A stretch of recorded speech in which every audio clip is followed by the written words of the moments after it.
क्या करूं मैं। और एक पिता ने अपनी बेटी को दूसरे पिता का हाथ थमाया।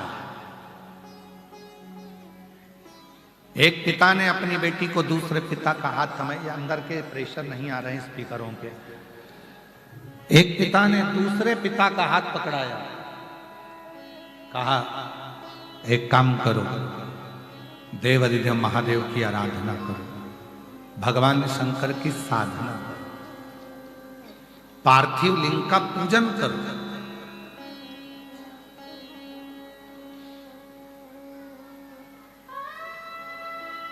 लोग कहते हैं गुरुजी पार्थिव पूजन का महत्व क्या केवल कलिकाल में है? नहीं, सतयुग में भी पार्थिव का पूजन होता था। मां पार्वती जी ने पार्थिव लिंग का पूजन करा, मां सती ने पार्थिव लिंग का पूजन करा।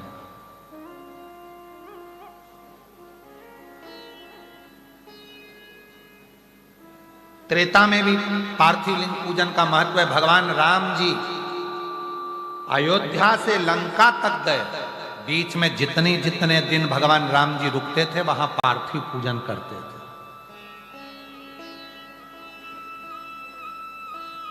और द्वापर में भगवान कृष्ण पार्थिव पूजन करते थे।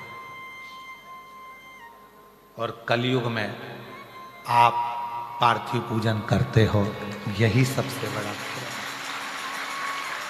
कोई ऐसा युग नहीं गया जिस युग में पार्थिव पूजन नहीं हुआ। सतयुग में हुआ, त्रेता युग में हुआ, द्वापर में हुआ।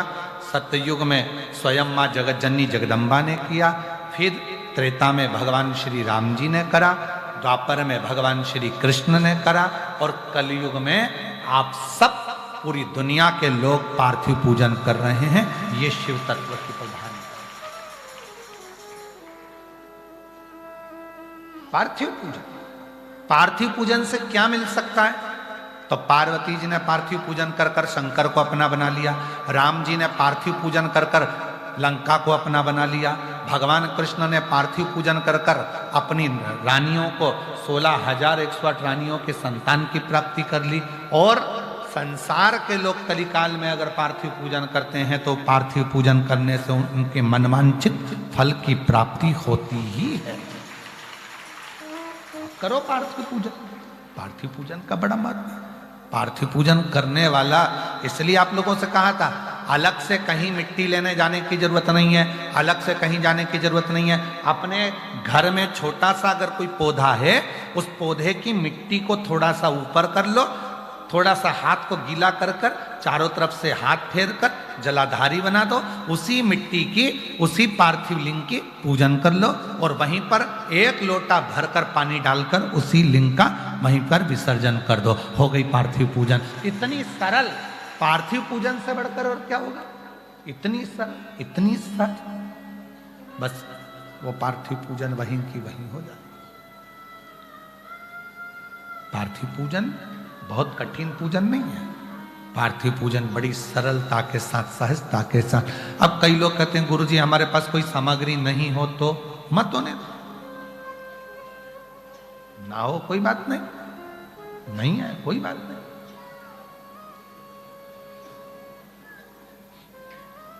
कितना सुंदर कहा है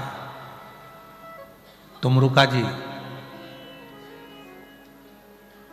चंचुला देवी को शिव महापुराण की कथा सुनाते हुए कहते हैं, सुनो चंचुला, संसार की कोई स्त्री, संसार की कोई कन्या, संसार की कोई महिला, संसार का कोई पुरुष, संसार की कोई नारी, कोई पुरुष पार्थिव लिंग का पूजन करती है, करता है, उसका दर्शन करती है, करता है, तो वो जो मन में जो कामना करता है, वो कामना देव अधिदेव महादेव को पूरा करना ही पड़ता है। तुमरुका जी करें चंचुला देवी से, तुमरुका जी करें चंचुला देवी।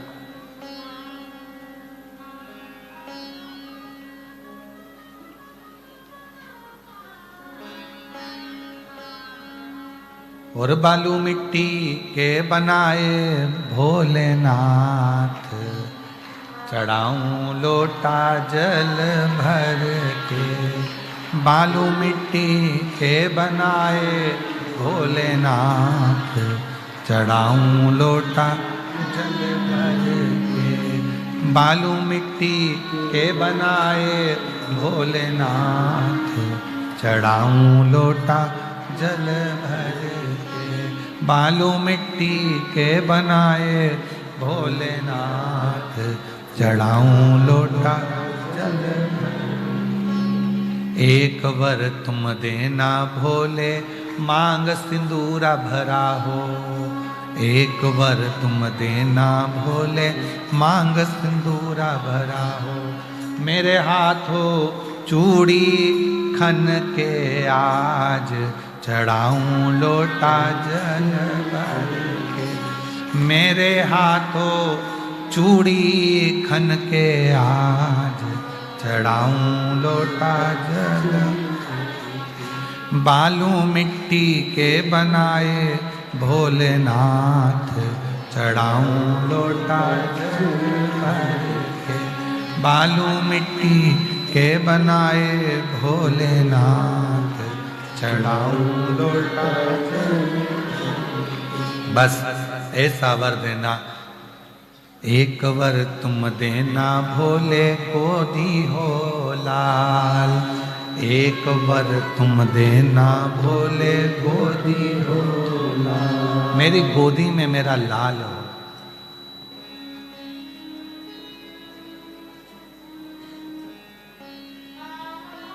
पूरा परिवार पूजूं तुझे आज।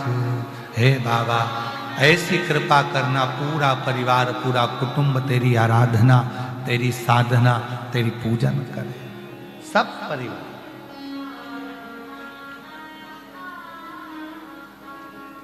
पार्थिव पूजन से हम अपने मन की सारी कामनाएं प्राप्त कर सकते। पार्थिव